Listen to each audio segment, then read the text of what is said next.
सिने ink podcast.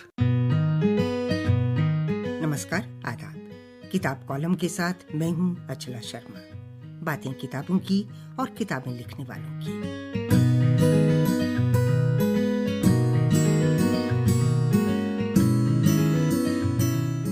Wasim Barelvi का एक शेर है, हर शख्स दौड़ता है यहाँ भीड़ की तरफ, फिर ये भी चाहता है उसे रास्ता मिले।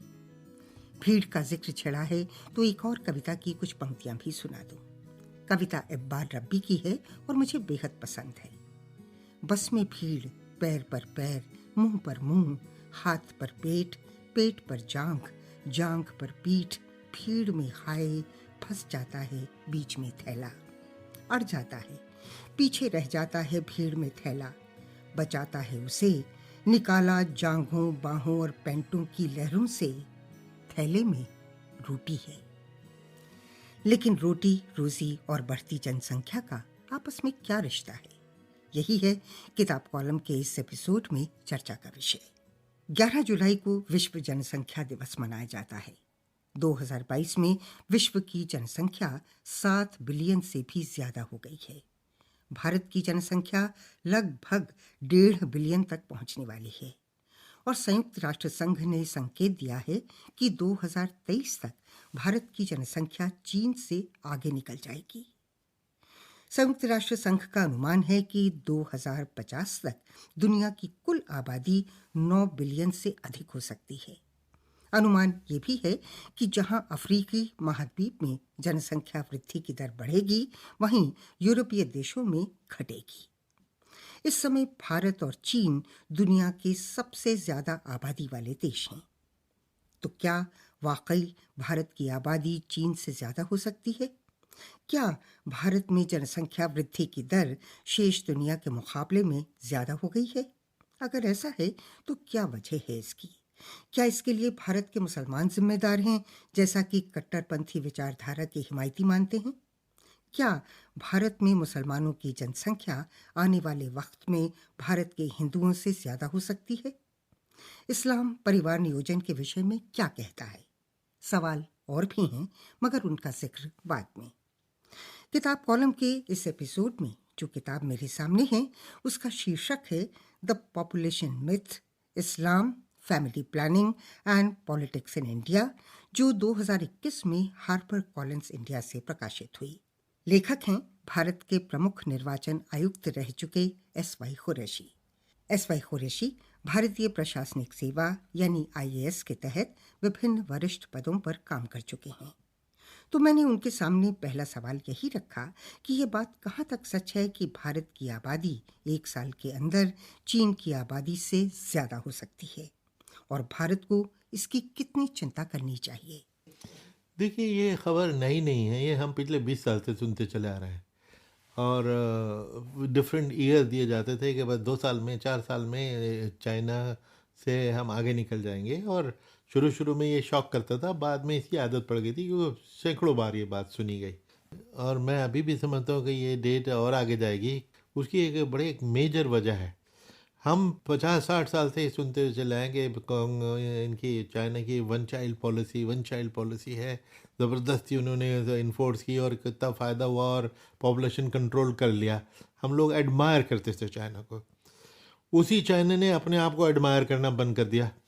2016 में उन्होंने वन चाइल्ड नॉर्म को अबैंडन कर दिया। क्यों अबैंडन कर दिया? कि जी वहाँ पे बूढ़ों की संख्या हो गई 70% और उनको लुक आफ्टर करने वालों की है 25-30% रह गए। तो वहाँ तो बहुत बड़ा मेजर सोशो इकोनॉमिक क्राइसिस आ गया। तो उन्होंने 2016 में वन चाइल्ड नॉर्म को अबैंडन कर दिया। उसके बाद 2019 में 3 साल बाद 2 चाइल्ड नॉर्म जो शुरू किया था उसको भी अबैंडन कर दिया। अब 3 चाइल्ड नॉर्म है। हमारे कैलकुलेशन में ये शामिल था कि 2040-50 तक इंडिया ओवरटेक कर जाएगा और फिर दोनों ही कंट्रीज आहिस्ता आहिस्ता उनमें रिडक्शन शुरू हो जाएगी। 10-15 साल का एक फेज़ होगा जब ये स्टेबलाइज होगी पॉपुलेशन, और उसके बाद पॉपुलेशन घटनी शुरू होगी। भारत के पूर्व निर्वाचन आयुक्त एस.वाई. कुरैशी बिल्कुल चिंतित नहीं है कि 1 साल के अंदर भारत की आबादी चीन से ज्यादा हो सकती है। तो क्या ये माना जाए कि भारत में परिवार नियोजन कार्यक्रम कारगर साबित हो रहा है? क्या दुनिया का सबसे बड़ा लोकतंत्र कहलाने वाला देश अपनी बढ़ती जनसंख्या के लिए रोजी रोटी और संसाधन जुटाने में सक्षम है, या कि लोगों का हाल कवि दुष्यंत कुमार के इस शेर की तरह होगा, ना हो कमीज तो पैरों से पेट ढक लेंगे, ये लोग कितने मुनासिब हैं इस सफर के लिए। सवाल ये है कि स्वास्थ्य और परिवार नियोजन कार्यक्रमों के अलावा शिक्षा और जीवन स्तर का जनसंख्या के घटने बढ़ने से क्या संबंध है। लेकिन पहले तो यही समझ लें कि किसी भी देश की आबादी क्यों बढ़ती है या फिर क्यों घटती है। S Y Qureshi. एक कॉन्सेप्ट है total fertility rate. Total fertility rate का मतलब होता है कि एक औरत के उसकी लाइफ टाइम में कितने बच्चे होंगे। 2.1 का TFR अगर हो तो इसको कहते हैं रिप्लेसमेंट रेट। 2.1 का क्या मतलब है कि दो माँ बाप हैं, वो मर जाएंगे, उनकी जगह दो बच्चे आ जाएंगे, पॉपुलेशन रिप्लेस हो गई। तो 2 होना चाहिए। 2.1 क्यों है? 0.1 इसलिए कि कुछ बच्चे बचपन में मर जाते हैं, तो उसका मार्जिन रखने के लिए 2.1। अगर किसी एक औरत के 2.1 या और पूरे देश में एवरेज 2.1 हो रही है, इसका मतलब है पॉपुलेशन अब बढ़ेगी नहीं, रिप्लेस होगी। जितने पैदा होंगे उनकी जगह आते जाएंगे, तो ये रिप्लेसमेंट रेट 2.1 है। ऑलरेडी इंडिया का रिप्लेसमेंट रेट 2 पॉइंट पे आ चुका है, लेस देन रिप्लेसमेंट रेट पे आ चुका है। और 26 स्टेट्स का 29 में से एक 1.6, 1.7, 1.8 आ गया। वहाँ तो आबादी घटनी शुरू हो जाएगी। अब हमें तो चिंता घटती हुई आबादी की करनी पड़ेगी, क्योंकि जो चीज़ चाइना में हुई थी वो इंडिया में भी शुरू हो जाएगी। अच्छे हेल्थ प्रैक्टिस की वजह से बूढ़े लोग से ज़्यादा है, उनकी लाइफ एक्सपेक्टेंसी बढ़ रही है, वो उनकी उम्र बढ़ रही है, और बढ़े अच्छी बात, लेकिन उनको पालने वाले, उनके देखभाल करने वालों, उनकी गिनती कम होते जा रहे हैं। तो इसलिए इंडिया को बहुत सोच समझ के पॉलिसी बनानी चाहिए। जो मैं समझता हूँ, इंडिया की पॉपुलेशन पॉलिसी जो 2000 की थी, वाजपेयी जी के ज़माने में आई थी, बहुत कामयाब और अच्छी पॉलिसी है। उसमें उन्होंने ये टारगेट लगाया था कि 2010 और 11 तक हम रिप्लेसमेंट रेट अचीव कर लेंगे, यानी 2.1 पहुंच जाएंगे, जो हम नहीं पहुंच पाए। 4-5 साल लेट हो गए, लेकिन चल रहे हैं बिल्कुल ठीक डायरेक्शन में। मुस्तकिल पिछले 25 साल से एक सर्वे होता है, नेशनल फैमिली हेल्थ सर्वे, हर 5 साल में वो होता है, और गवर्नमेंट ऑफ इंडिया उसको कराती है। हर सर्वे में हम ये देख रहे हैं कि फैमिली प्लानिंग के जो एक्सेप्टेंस है इंडिया में बढ़ती जा रही है। अच्छा, ये तो जब है, हम रिप्लेसमेंट रेट पे जब आ गए कि जब आधी आबादी हिंदुओं की और मुसलमानों ने अभी फैमिली प्लानिंग अडॉप्ट नहीं की है, सिर्फ आधी के अडॉप्ट करने से हम रिप्लेसमेंट पे आ गए। अगर पूरी ने कर ली होती तो हम कहाँ जाते। भारत की कुल जनसंख्या में लगभग 80% हिंदू हैं और तकरीबन 14.5% मुसलमान।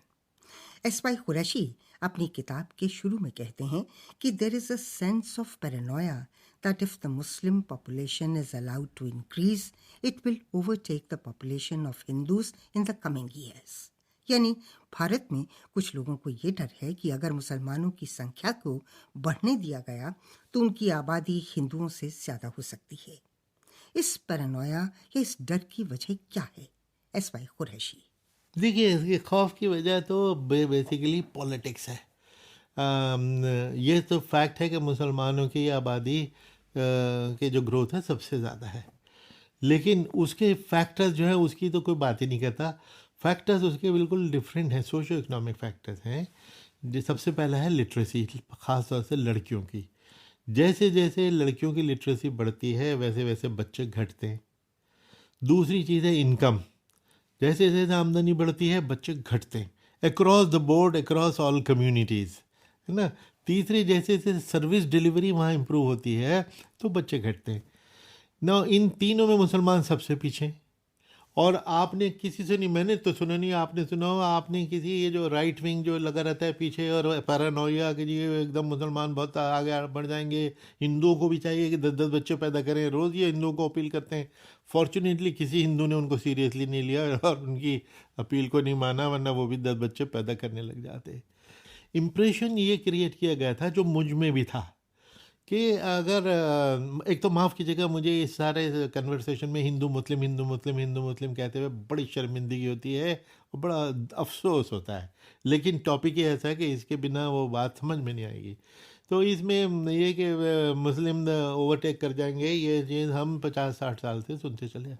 इम्प्रेशन ये क्रिएट किया गया था कि अगर हिंदू फैमिली के 2 बच्चे हैं तो मुसलमान फैमिली के 8 या 10 होते हैं। हमको भी ये था, ये यकीन था।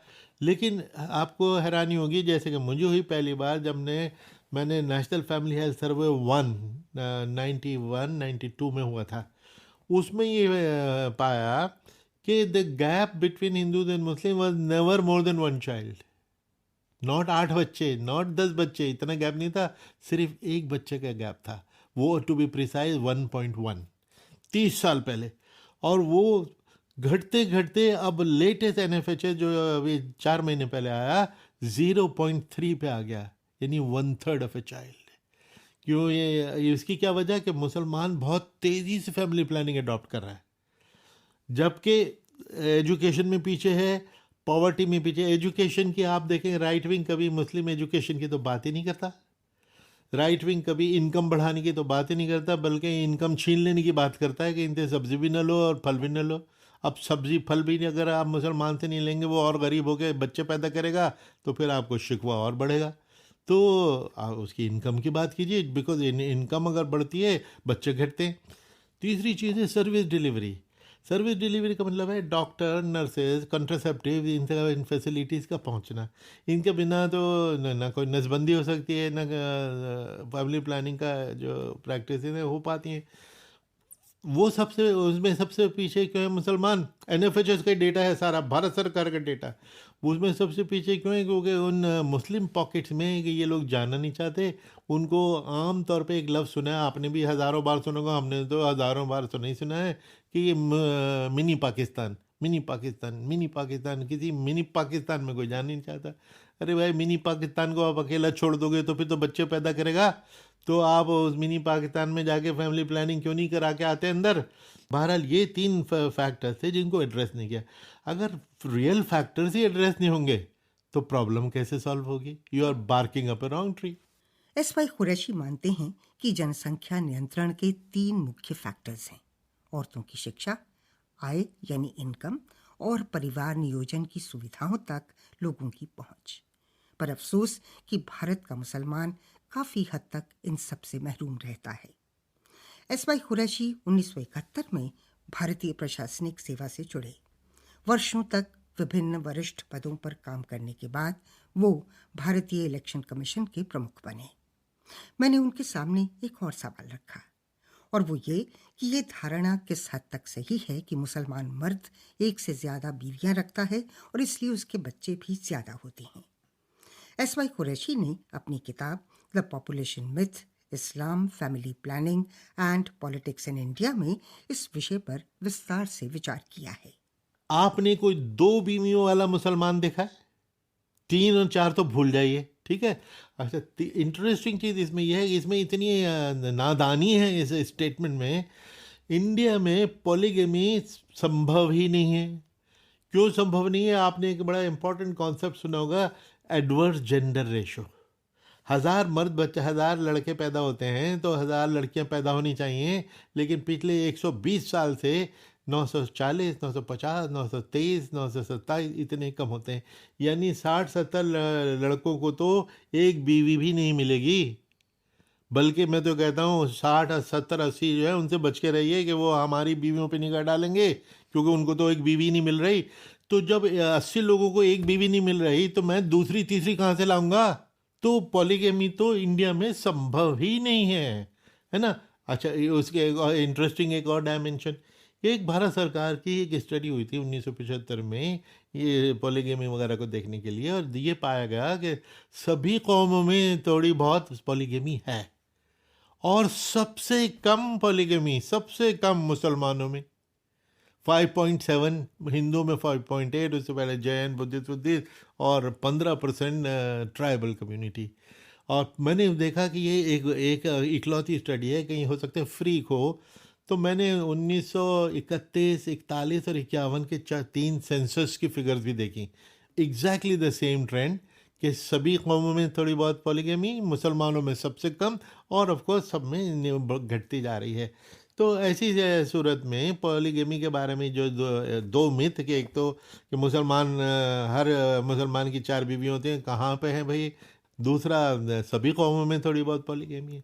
एसवाई कुरैशी अपने तर्क और आंकड़ों से साबित करते हैं कि मुसलमानों की एक से ज्यादा बीवियां होने की धारणा कितनी गलत है। साथ ही वो ये भी कहते हैं कि भारत में मुसलमानों की जनसंख्या वृद्धि दर बढ़ने के बजाय कम हो रही है। क्या आधार है उनके इस निष्कर्ष का और क्या कारण है जनसंख्या वृद्धि दर के कम होने की? एसवाई कुरैशी: नहीं, इसका आधार तो बड़ा ऑब्वियस है कि फैमिली प्लानिंग प्रोग्राम इंडिया का बड़ा कामयाब है। लोगों में जो मैसेज है अच्छी तरह जा रहा है, और मुसलमानों में, कम्युनिटी में ये कॉन्शियसनेस कि हमें फैमिली प्लानिंग करनी चाहिए, ये बढ़ती जा रही है। जबकि ये फैक्ट है, एक तो ये जो राइट विंग प्रोपेगेंडा होता है कि मुसलमान जानबूझ के आबादी इसलिए बढ़ा रहे हैं ताकि पॉलिटिकल पावर कैप्चर कर ले। आजकल कितने वीडियो घूम रहे हैं जिसके मुताबिक 2029 में हर भारत का प्रधानमंत्री मुसलमान होगा। तो अब वो मुसलमान प्रधानमंत्री बन जाएगा या प्रधानमंत्री मुसलमान हो जाएगा, ये तो उसमें लिखा कहा नहीं है, लेकिन ये र्यूमर खूब दबा के चल रही है। तो ऐसी सूरत में कि मुसलमान बहुत तेज़ी से फैमिली प्लानिंग फॉलो कर रहा है, ये इम्पॉर्टेंट चीज़ है, जिसकी वजह से जो गैप था 1.1 चाइल्ड का, वो घटते घटते 0.3 पे आ गया। मुसलमानों ने फैमिली प्लानिंग अडॉप्ट करने में कोई कसर नहीं छोड़ी, अच्छी चीज़ है। बल्कि मुझे तो हैरानी एक और चीज़ पे है कि मैंने इसमें स्टडी किया कि एक्चुअली इस्लाम कहता क्या है फैमिली प्लानिंग पे।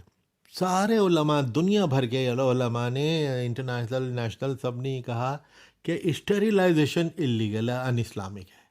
नहीं, टेम्परेरी मेथड्स ठीक है, लेकिन परमानेंट मेथड जो स्टेरिलाइजेशन का है वो अन इस्लामिक है। उसके बावजूद 20% मुसलमानों ने स्टेरिलाइजेशन तक करा ली। अगर वो अन इस्लामिक काम तक करने को तैयार हो रहे हैं, फैमिली प्लानिंग के लिए इतने इच्छुक हैं, ये बड़ी एक पॉजिटिव चीज़ है जो हमें अप्रिशिएट करनी चाहिए।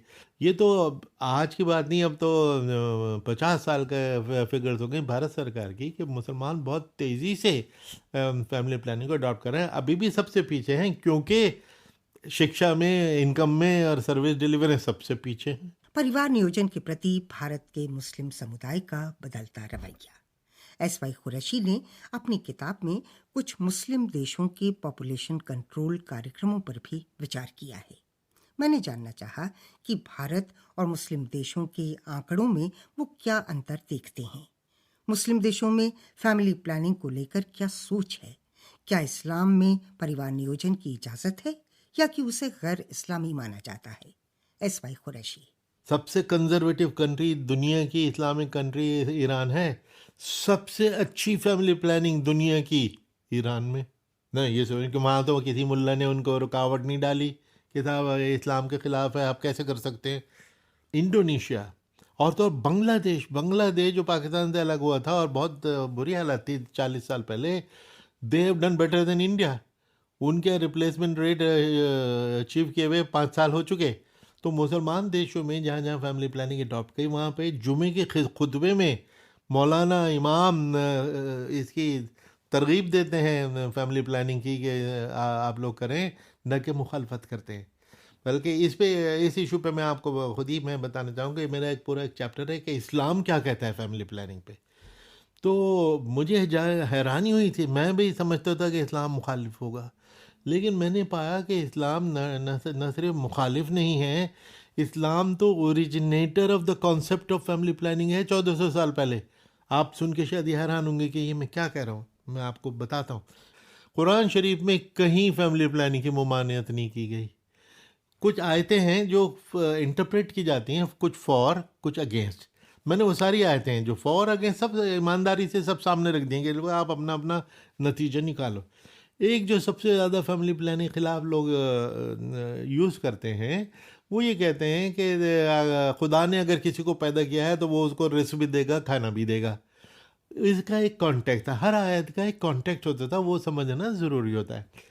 कॉन्टेक्स्ट ये था कि उस ज़माने के जाहिल अरब लड़कियां जब पैदा होती थी उनको ज़िंदा दफन कर देते थे, ये बात अफसोस की है कि आज भी आज के लोग, हम भारत में लड़कियों को पैदा ही नहीं होने देते, पेट में ही मार लेते हैं, ठीक है। ले और रीज़न वही देते हैं जो उस वक्त के जाहिल अरब देते थे, क्या कि जी अगर ये लड़की पैदा होगी इसकी परवरिश कौन करेगा, मेरे पास पैसे कहाँ से आएंगे। तो उस पे एक अल्लाह ने एक आयत नाजिल की थी कि इन जाहिलों को बोलो कि अगर तुम इस वजह से बच्चों को मारते हो कि उनकी परवरिश कौन करेगा, तो अगर हम इनको पैदा करेंगे तो हम इनकी परवरिश भी करेंगे। उसका मतलब ये नहीं कि आप बच्चे पैदा करते चले जाइए, वो खुदा आपके सबके पेट भरते रहेगा, ये नहीं है ना। कितनी आयतों में से मैंने एक आयत निकाली और मैं समझता हूँ वो कंक्लूसिव है। एक आयत ये कहती है, नौजवानों से कहती है कि नौजवानों, जब तुम इस लायक हो जाओ, जब तुम्हारे पास साधन हो, तो तुम शादी ज़रूर करना, क्योंकि शादी तुमको दाएं बाएं और पराई औरतों की तरफ निगाह डालने से रोकेगी। तो उसके ऊपर एक नौजवान हुजूर सल्लल्लाहु अलैहि वसल्लम के पास पहुंच गया लड़ता हुआ। उसने कहा, हुजूर ये आयत ये कहती है कि मैं गरीब ज़रूर हूँ लेकिन मेरी सेक्सुअल नीड्स तो मेरी भी हैं, मैं क्या करूँ। तो हुजूर ने उस आयत को रिपीट करते करके फिर ये कहा कि जब तुम इस लायक हो जाओ, साधन हो जाए, तो ज़रूर शादी करना, लेकिन जब तक साधन न हो जब तक तुम रोज़ा रखना, रोज़े से सेक्सुअल डिज़ायर सप्रेस होती हैं। तो तरीक़ा भी बता दिया, ठीक है।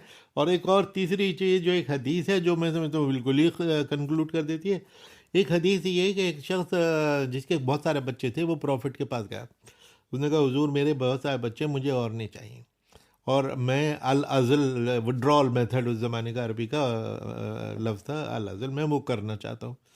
लेकिन एक यहूदी है जो कहता है कि अल अज़ल तो एक माइनर इन्फेंटिसाइड है, वो तो मर्डर है, स्पर्म का किलिंग है, वो तो नाजायज़ है, गलत है।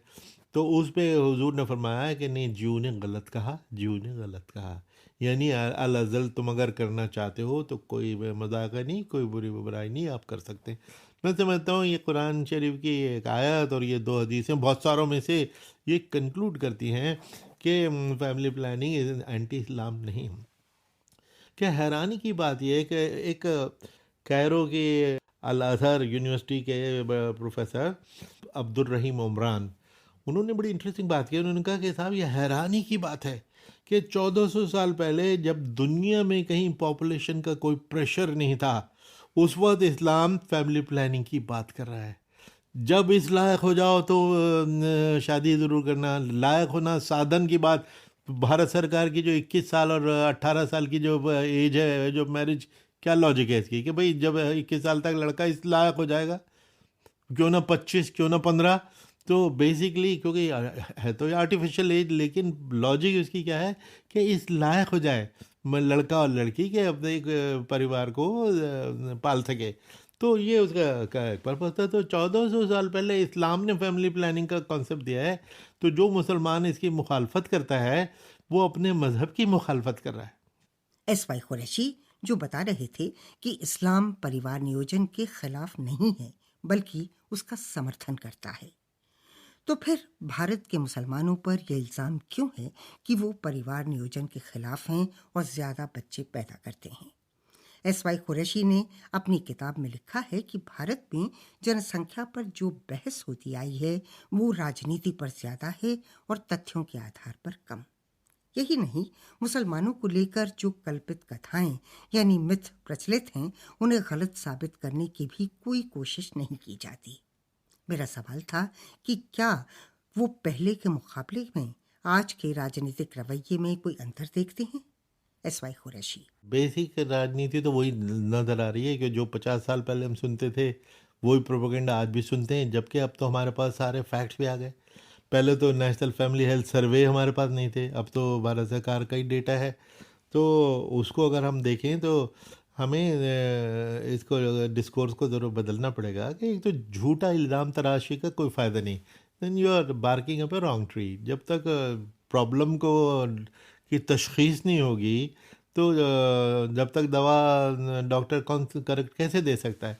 तो ये समझने की ज़रूरत ये है कि देखिए मुसलमान अभी भी सबसे कम है फैमिली प्लानिंग में। लेकिन दूसरी चीज़ जो लोग भूलते हैं, नंबर 2 पे कौन है? गिल्टी। 52% मुसलमान आज फैमिली प्लानिंग नहीं करा रहा है। 42% हिंदू आज फैमिली प्लानिंग नहीं करा रहा है। लेकिन उसके मुकाबले में 80%, 90% सिख फैमिली प्लानिंग करा रहे हैं। तो उनका तो पेट्रियोटिज्म मान लो, उनका पेट्रियोटिज्म पे भी कोई लोग क्वेश्चन कर देते हैं, है ना। तो अगर ये पेट्रियोटिज्म से जुड़ी हुई है तो द फैक्ट के हिंदू मुस्लिम, बल्कि मैंने इसमें ये चीज़ निकल के आई कि actually there is no Hindu rate of growth, Muslim rate of growth. हिंदू मुस्लिम तो भाई भाई निकले। इस स्टडी देखेंगे आप, इसके अगर आप चार्ट देखेंगे, मुसलमान हर चीज़ में सबसे पीछे, हिंदू नंबर 2। यानी अगर तालीम में सबसे पीछे मुसलमान है तो हिंदू नंबर 2 पे है। आमदनी में मुसलमान सबसे पीछे तो हिंदू सबसे नंबर 2 पे है। इसी तरह सर्विसेज भी उसके कम पहुंच रही हैं। तो इसलिए ये दोनों तो भाई भाई हैं। 25 स्टेट्स ऐसी हैं जहाँ पे मुसलमानों की फैमिली प्लानिंग बिहार और यूपी के हिंदुओं से अच्छी है। अगर रिलीजन फैक्टर होता तो 25 स्टेट का कोई मुसलमान फैमिली प्लानिंग ना करता। तो वो बिहार के मुकाबले में 25 इतने अच्छे कैसे हो गए? क्योंकि वहाँ पे उनके यहाँ तालीम अच्छी हो गई, उनके इनकम अच्छी हो गई। तो हमें ये सोचना चाहिए। तो अब जो ये जो स्टेट बार बार बीच बीच में शोषा छेड़ती हैं कि जी अब फैमिली प्लानिंग लाएंगे, कंपलसरी करेंगे। अरे कंपलसरी फैमिली प्लानिंग क्या लाओगे? अब अपनी शिक्षा इंप्रूव कर दो ना। आप अपने स्टेट की आमदनी बढ़ा दो ना। वहाँ की गुर्बत को एड्रेस करो ना। वहाँ के हेल्थ इंफ्रास्ट्रक्चर को इम्प्रूव करो ना। सत्यानाश हेल्थ इंफ्रास्ट्रक्चर है, उसके बावजूद भी अगर फैमिली प्लानिंग हो रही है तो मिरेकल है। क्योंकि सरकार की तरफ से तो ये कोई बहुत अच्छी एफर्ट हुई नहीं। तो इसलिए इन 3 चीज़ों पर अगर फोकस करेंगे तो ऑलरेडी हमने जहाँ अचीव कर लिया, तो और 2-3 साल में तो हम आइडियल की तरफ बढ़ ही जाएंगे। एस वाई कुरैशी मानते हैं कि अगर शिक्षा, स्वास्थ्य सुविधाएं और आय के साधन बेहतर हों तो कंपलसरी फैमिली प्लानिंग की कोई ज़रूरत नहीं। लेकिन पिछले कुछ अरसे से भारतीय जनता पार्टी द्वारा प्रशासित कुछ राज्यों में ऐसे स्वर मुखर हुए कि जनसंख्या को नियंत्रित करने के लिए विशेष कानून लाए जाएंगे। क्या होंगे ये कानून और क्या कंपलसरी फैमिली प्लानिंग जैसी योजनाएं सफल हो सकती हैं? नहीं, देखिए, एक तो कंपलसरी फैमिली प्लानिंग कोई नई टॉपिक नहीं है। ये कई बार हो चुका है। 5 स्टेट्स में, राजस्थान, मध्य प्रदेश वगैरह में अब से 20 साल पहले कंपलसरी फैमिली प्लानिंग इन्फोर्स की गई थी। किन चीज़ों पे कि एक तो सरकारी नौकरी नहीं मिलेगी, फैसिलिटी नहीं मिलेगी, और दूसरे आप पंचायत का इलेक्शन नहीं लड़ पाएंगे। नाउ इन 5 स्टेट्स में एक मध्य प्रदेश की एक IAS ऑफिसर होती थी, उनकी डेथ हो गई, मिसेज निर्मला बुच। उन्होंने स्टडी की कि इसका इम्पैक्ट क्या होता है। उन्होंने ये पाया कि ये कंपल्शन फैमिली प्लानिंग में काउंटर प्रोडक्टिव होती है। उसका उल्टा असर पड़ता है। कंपल्शन की ज़रूरत नहीं, ये चीज़ें परसुएशन और प्यार से और एजुकेशन से करने की ज़रूरत है। क्या नुकसान पाया उन्होंने? इंटरेस्टिंग। वहाँ के, और जिन मर्दों ने इलेक्शन तो लड़ना है, इलेक्शन ज़्यादा इंपॉर्टेंट चीज़ है फैमिली लाइफ के, उन्होंने अपनी औरतों को डिवोर्स करना शुरू कर दिया। उन्होंने अपने बच्चों को एडॉप्शन में देना शुरू कर दिया। Now is that what you want? Compulsion के जरिए वो तो तरीका तो निकाल लेंगे उसमें।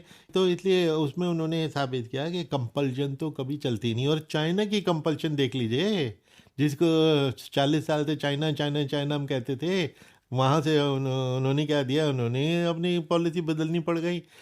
जबकि हमारी पॉलिसी प्यार से जो चल रही थी, वो सन 2000 में पॉपुलेशन, नेशनल पॉपुलेशन पॉलिसी 2000, उसमें ये था कि परसुएशन से हम ये करेंगे, डंडे से नहीं करेंगे। तो प्यार से हमने रिप्लेसमेंट रेट से नीचे खुद ही आ गए ऑलरेडी। एक इम्पॉर्टेंट कॉन्सेप्ट मैं आपको यहाँ समझाना चाहूँगा, अनमेट नीड का। अनमेट नीड का क्या मतलब होता है कि एक ज़रूरत मेरे दिमाग में है, मैं करना चाहता हूँ, मुझे वो मैं लेकिन मैं कर नहीं पा रहा। देखिए, फैमिली प्लानिंग के लिए परसुएड करना इनिशियली मुश्किल काम था। Bharat was the first country in the world जिसने नेशनल फैमिली प्लानिंग पॉलिसी 1952 में शुरू की थी। तो जो उसके बाद से वो ठीक चल रही है, थोड़ी थोड़ी स्लो ज़रूर रही, लेकिन ठीक ट्रैक पे। एस वाई कुरैशी को विश्वास है कि अनिवार्य परिवार नियोजन जैसी कठोर नीतियों के बगैर भी भारत का परिवार नियोजन कार्यक्रम ठीक चल रहा है। हाँ, जरूरत है शिक्षा और स्वास्थ्य की सुविधाओं को बेहतर करने की और सही राजनीतिक इरादे की। उनकी बातें सुनकर मुझे ये भी समझ आया कि भारत की जनसंख्या का रिप्लेसमेंट रेट पहले के मुकाबले में कम हुआ है। तो क्या इसका अर्थ ये है कि भारत में जनसंख्या को लेकर कोई चिंता नहीं होनी चाहिए? क्या परिवार नियोजन संबंधी नीतियां और योजनाएं बिल्कुल सही काम कर रही हैं? एसवाई कुरैशी का जवाब है नहीं, क्योंकि समस्याएं और बाधाएं अपनी जगह है। अपनी किताब में वो कहते हैं, योजना और नीति संबंधी दस्तावेजों में मुस्लिम समुदाय में जनसंख्या वृद्धि दर ज्यादा होना तो दर्ज है, मगर उसके समाधान की कोई कोशिश नहीं की गई। उनकी गरीबी और अशिक्षा दूर करने या उन तक स्वास्थ्य सुविधाएं पहुंचाने की दिशा में काम नहीं हुआ। मुसलमानों को लेकर 4 शादियों और ज्यादा बच्चे पैदा करने जैसी अफवाहों को झूठा साबित करने का कोई प्रयास नहीं हुआ। तथ्यों और सुझावों के लिए स्वास्थ्य कर्मियों या राजनीतिज्ञों के लिए कोई रिसोर्स बुक तैयार नहीं हुई। एसवाई कुरैशी यहाँ तक कहते हैं कि राजनीतिक नेताओं में परिवार नियोजन कार्यक्रमों के प्रति उत्साह की कमी है। तो समाधान कैसे संभव है? एसवाई कुरैशी अपनी किताब the population myth, Islam, family planning and politics in India के अंत में कुछ सुझाव भी देते हैं, लेकिन उनकी चर्चा से पहले एक और पहलू पर विचार करें। एसवाई कुरैशी चूंकि भारत के प्रमुख निर्वाचन आयुक्त भी रहे हैं, इसलिए मैंने उनके सामने सवाल रखा कि बढ़ती जनसंख्या निर्वाचन आयोग के सामने किस तरह की चुनौतियां खड़ी कर सकती है। भारत का चुनाव दुनिया का सबसे बड़ा चुनाव तो हमेशा से था, और सिर्फ उसका साइज थोड़ा और बढ़ता चला जाता है। अभी कुछ दिन 5-10 साल तक और बढ़ जाएगा, लेकिन उससे हमें कोई चिंता की बात नहीं। जहाँ 90 करोड़ पिछले इलेक्शन में 90 करोड़ वोटर थे, अगले में 100 करोड़ हो जाएंगे। तो 90 करोड़ 100 करोड़ को मैनेज करने में इतना मेजर कोई इशू है नहीं, और उसका हमें बहुत अपना ऐसा तजर्बा हो गया कि दुनिया देखती है, हैरानी से देखती है। 90 देश एक तरफ और भारत का चुनाव एक तरफ, ये जैसे हमारा साइज़। एक ज़माने में 2 प्रॉब्लम थी कि एक तो पॉपुलेशन एक्सप्लोजन के इतनी हो जाएगी कि हम सब बर्बाद हो जाएंगे, तबाह हो जाएंगे, और दूसरे ब्रेन ड्रेन के हिंदुस्तान जो लोग छोड़ के जा रहे हैं, देखो हिंदुस्तान को छोड़ के जाएंगे और हम हिंदुस्तान बगैर ब्रेन के रह जाएगा। तो दोनों चीज़ें बिल्कुल उल्टी साबित हुई। जो लोग बाहर गए उन्होंने इतना करोड़ों रुपए, $90 बिलियन के रेमिटेंसेज इंडिया में आ रहे हैं। $90 बिलियन। तो लोग जिनको हम ब्रेन ड्रेन कहते थे और उनको कोसते थे कि तुम इंडिया छोड़ के जा रहा हो, कैसे देश भक्त हो, देशभक्त हो, लेकिन उन्होंने जब बाहर जा के वहाँ पे छा गए, हर कंट्री के सर्विस सेक्टर पे इतना पैसा है। आपको ये जान के हैरानी होगी कि सिर्फ 5% भारतीय स्किल्ड हैं जो जाके पूरी दुनिया पे छा गए। साउथ कोरिया के 96% लोग स्किल्ड हैं, अदरवाइज किसी के 80%, किसी के 70%, 50%। हम 5% स्किल लेके पूरी दुनिया पे छा गए। अगर 5 के अगर बजाय हम 10% हो जाएं तो आप देखेंगे हम तो मेजर इकोनॉमिक पावर हो जाएंगे। और कहाँ हम 100% स्किल हो जाएं। कोशिश ये होनी चाहिए तब हमारा भारत सरकार का और स्टेट का फोकस घटिया पॉलिटिक्स नहीं होनी चाहिए, बल्कि जो रियल फैक्टर्स हैं, एजुकेशन पर ध्यान दो। Education, income generation, vocational training, quality of services, इस पे इम्प्रूव करो और आप देखेंगे India will be A super power. Bharat के चीफ इलेक्शन कमिश्नर के पद पर रहते हुए एसवाई कुरैशी ने कई महत्वपूर्ण सुधार किए। मसलन वोटर एजुकेशन डिवीजन की स्थापना की, India international institute of democracy और इलेक्शन मैनेजमेंट जैसे विभागों की नींव रखी। यही नहीं, नेशनल वोटर्स डे शुरू करने का श्रेय भी उन्हीं को जाता है। 2017 में एसवाई कुरैशी को संयुक्त राष्ट्र संघ के पूर्व महासचिव कोफी अन्नान के साथ स्वीडन की तरफ से एम्बेसडर ऑफ डेमोक्रेसी का सम्मान मिला। भारत की चुनावी प्रक्रिया पर एसवाई कुरैशी ने कई पुस्तकें लिखी हैं। इनमें प्रमुख हैं an undocumented wonder, the making of the great Indian election और the great march of democracy, 7 decades of India's elections. अपनी नई किताब the population myth, Islam, family planning and politics in India के अंत में उन्होंने कुछ ऐसे सुझाव पेश किए हैं जो जनसंख्या नियंत्रण और मुस्लिम समुदाय को परिवार नियोजन के लिए प्रोत्साहित करने में सहायक हो सकते हैं। नेशनल पॉपुलेशन पॉलिसी के वो हिमायती हैं। एसवाई कुरैशी का सुझाव है कि मुसलमानों को परिवार नियोजन के लिए और बढ़ावा देने के उद्देश्य से उन्हें शिक्षित करने के प्रयास हों। इस्लाम और परिवार नियोजन के बारे में सही जानकारी देने का प्रयास हो। परिवार नियोजन कार्यक्रम से संबद्ध स्टाफ को प्रशिक्षित किया जाए ताकि वो लोगों के वहम दूर कर सकें।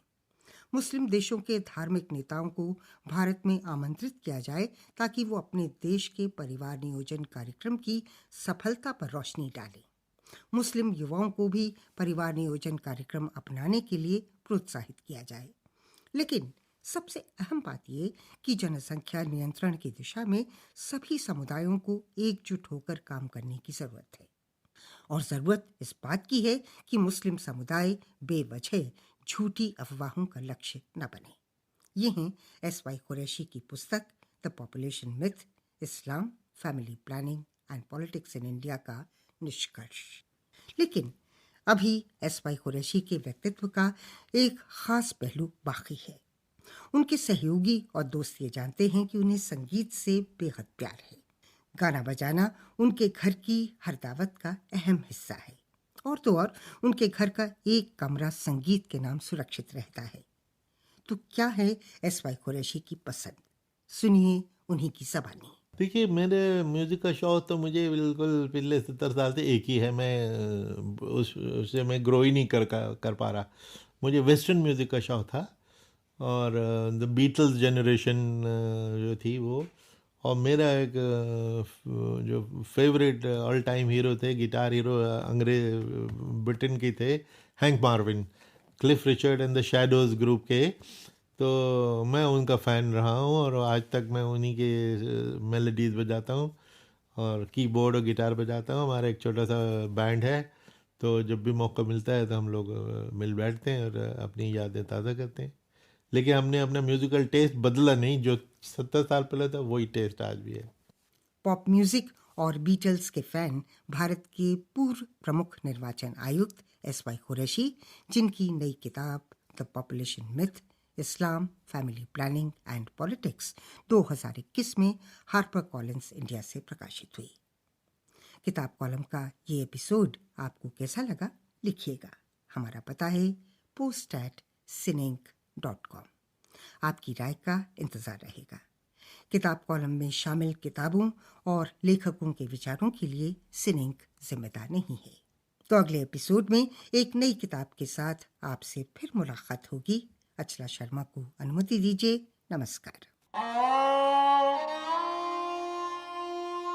आप सुन रहे थे अचला शर्मा के साथ सिनेंक पॉडकास्ट सीरीज किताब कॉलम। ये पॉडकास्ट एप्पल, स्पॉटिफाई और गूगल के अलावा दूसरी ऐप्स पर भी मौजूद है। YouTube पर भी सिनेंक के सभी प्रोग्राम सुने जा सकते हैं। सुनिए और सब्सक्राइब कीजिए। सर्च में सिर्फ आपको सिनेइंक टाइप करना है, CINEINK। पूरी जानकारी के लिए हमारी वेबसाइट पर आइए cineinc.com।